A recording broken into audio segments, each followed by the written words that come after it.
سلام دين الإسلام سلام دين الإسلام سلام نهر يسقي دنيانا دين الإسلام سلام دين الإسلام سلام دين الإسلام سلام يوصلنا إلى مرسانا دين الإسلام سلام دين الإسلام سلام. Я никогда не сомневался и не сомневаюсь, что победа будет за нами, потому что народ с нами, народ этого хочет. Ахмад Хаджи Кадыров рассматривал ваххабизм как разновидность фашизма. Он говорил, что кто-то склонен рассматривать ваххабизм как религиозное течение внутри ислама, кто-то как политическое движение под религиозным знаменем, кто-то ударную силу международного терроризма. А что я подразумеваю под этим? Попытки внедрить ваххабизм на чеченской почве предпринимались в самом начале 90-х годов. Я тогда, как заместитель муфтия республики, активно противодействовал этому и решительно выступал против тех, которые всячески старались развеять эту чуму. Но тогда шла война.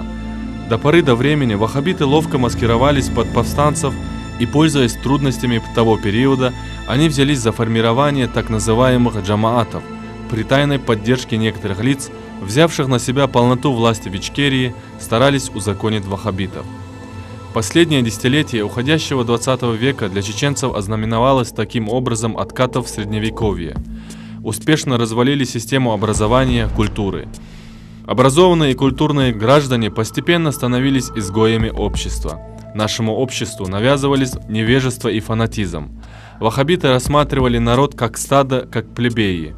При этом в сознание людей повсеместно внедряли религиозную и вирдовую нетерпимость, идеи превосходства над другими народами. Происходила милитаризация мышления. Ваххабистские вооруженные формирования росли. Их ряды пополнялись. Когда я говорил об опасности, которую несет в себе ваххабизм в Чечне, никто не прислушивался к моему голосу. Я знал, что ваххабиты вынашивают далеко идущие планы и не собираются довольствоваться территорией Чечни. Они пускали свои щупальца в соседние Кавказские республики. По сей день то в одном, то в другом уголке нашего региона совершаются террористические акты. Сегодня угроза ваххабизма не утратила своей остроты и злободневности, хотя по ним нанесен серьезный удар. Однако зло еще не уничтожено. Более того, идеология ваххабизма проникает в российские регионы далеко за пределами Северного Кавказа. Ваххабизм многолик. Он рядится в одежде чистого ислама, джихада, газавата, всемирного исламского братства. Но по сути своей ваххабистское учение есть политический авантюризм и религиозный экстремизм, рассадник международного терроризма и бандитизма.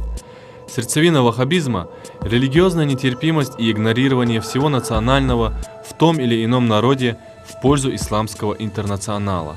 Все эти маски необходимы ваххабитам для прикрытия своей фашистской и криминальной физиономии. Любой человек вознесен пред Богом, независимо от того, к какой нации он относится. В Коране обобщенно обо всех людях сказано: «Воистину, мы вознесли и возвеличили сынов Адама».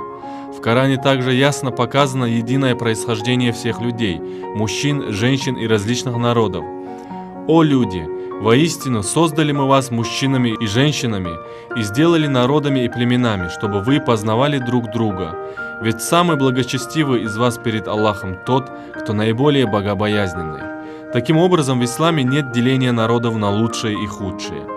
Хотя многие средства массовой информации обвиняют в экстремизме и терроризме мусульман, на самом деле именно мусульмане более всего были и остаются жертвами терроризма.